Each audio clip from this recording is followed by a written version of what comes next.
नमस्कार, मैं कशिश और स्वागत है आपका नेक्स्ट 9 न्यूज़ में।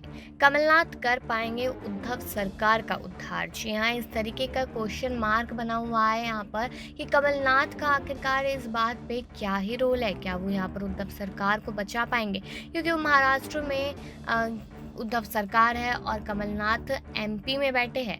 तो बताते चले कि महाराष्ट्र के उद्धव सरकार को सियासी संकट से बचाने के लिए अब कांग्रेस ने सीनियर लीडर कमलनाथ को भेजा है। वे बुधवार सुबह भोपाल में मुंबई आएंगे और उन्हें पार्टी ने डैमेज कंट्रोल की जिम्मेदारी देने के बाद ऑब्जर्वर बनाया है। ऐसे में सबके मन में सवाल है कि क्या जिम्मा कमलनाथ को क्यों दिया गया, जबकि वे खुद ही इसी तरह के सियासी घटनाक्रम में मध्य प्रदेश में अपनी सरकार गंवा बैठे हैं।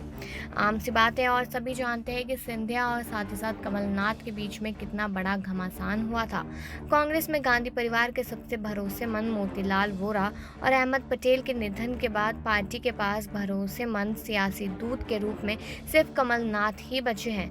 दरअसल कई और भी कद्दावर नेता कांग्रेस में है, लेकिन G23 के अस्तित्व में आने के बाद उनकी पकड़ जरूर कमजोर हो गई है। इसके अलावा कमलनाथ का गांधी परिवार से रिश्ता इंदिरा गांधी के जमाने से पारिवारिक है, इसलिए उन्हें इंदिरा का तीसरा बेटा भी कहा जाता है।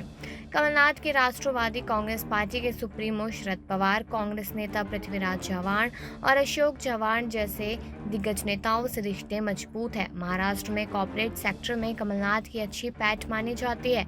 इसके चलते शिवसेना नेता एकनाथ शिंदे भी अब हमेशा संपर्क में रहे हैं, अब जबकि शिंदे के बगावती तेवर सामने है। ऐसे में कांग्रेस हाईकमान को कमलनाथ ही भरोसेमंद और अनुभवी दिखाई दे रहे हैं। बताते चले कि राजनीतिक जानकार मानते हैं कि कमलनाथ ने 40 साल तक केंद्र में राजनीति की है। उनके पास उद्योग जैसे महत्वपूर्ण विभाग की कमान रही है। ऐसे में महाराष्ट्र के कॉर्पोरेट सेक्टर से कमलनाथ की नेटवर्किंग अन्य नेताओं से कहीं ज्यादा है। इस तरह के सियासी संकट में कॉर्पोरेट सेक्टर की पर्दे के पीछे से भूमिका किसी से छुपी नहीं है। इसी नजरिए से कमलनाथ शरद पवार के साथ मिलकर सरकार बचा सकते हैं। महाराष्ट्र में एमएलसी चुनाव के बाद से जिस तरह से सियासी घटनाक्रम बदले हैं, सरकार पर संकट देख कांग्रेस ने महाराष्ट्र के सभी विधायकों को मुंबई बुलाया है। कमलनाथ इन विधायकों के साथ संवाद करेंगे, चूंकि कमलनाथ का संसदीय क्षेत्र छिंदवाड़ा महाराष्ट्र की सीमा से अलग है। ऐसे में नागपुर और आसपास के जिलों के नेता हमेशा कमलनाथ के संपर्क में भी रहे हैं। ऐसा पहली बार नहीं है जब गांधी परिवार ने कमलनाथ को अहम जिम्मेदारी सौंपी है।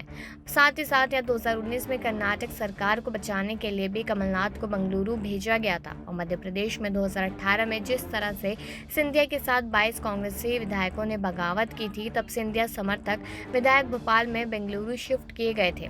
ठीक उसी तरह महाराष्ट्र में भी ऐसा ही सीन बन रहे हैं। यहाँ एकनाथ शिंदे विधायकों को लेकर सूरत में कैंप किए हुए हैं। इससे साफ संकेत मिलता है कि एमपी की तरह महाराष्ट्र में भी बीजेपी की स्क्रिप्ट तैयार कर ली गई है और अब अलग अलग जगह पे अलग अलग नेताओं को यहाँ पर जिम्मेदारी सौंप दी गई है। कहा जा रहा है कि सचिन पायलट की नाराजगी के चलते गहलोत सरकार के गिरने की भी नौबत यहाँ पर आ चुकी है। कहीं ना कहीं ऐसा लगता है कि अभी कांग्रेस के लिए और पूरी महाविकास आघाड़ी के लिए बहुत बुरा समय यहाँ पर चलता हुआ नजर आ रहा है। लेकिन अब आपकी क्या राय है, कमेंट सेक्शन में जरूर बताएं कि क्या कमलनाथ यहाँ पर टूटती सरकार को रोक सकते हैं। बाकी ऐसी खबरों के लिए देखते रहिए नेक्स्ट 9 न्यूज़। ये जो सौदे की राजनीति है जिसका देश में आज उपयोग किया जा रहा है, झारखंड में देखें, मध्य प्रदेश का उदाहरण आप जानते हैं, पैसा और पोस्ट की राजनीति, ये हमारे संविधान के विपरीत है जी।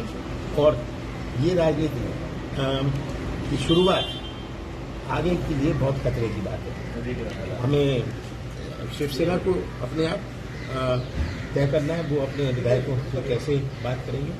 जहाँ तक कांग्रेस का प्रश्न है, कांग्रेस में पूरी एकता है, कांग्रेस के विधायक बिकाऊ नहीं है, कांग्रेस के विधायक सब टिके रहेंगे। लेकिन आपको लगता है सर उद्धव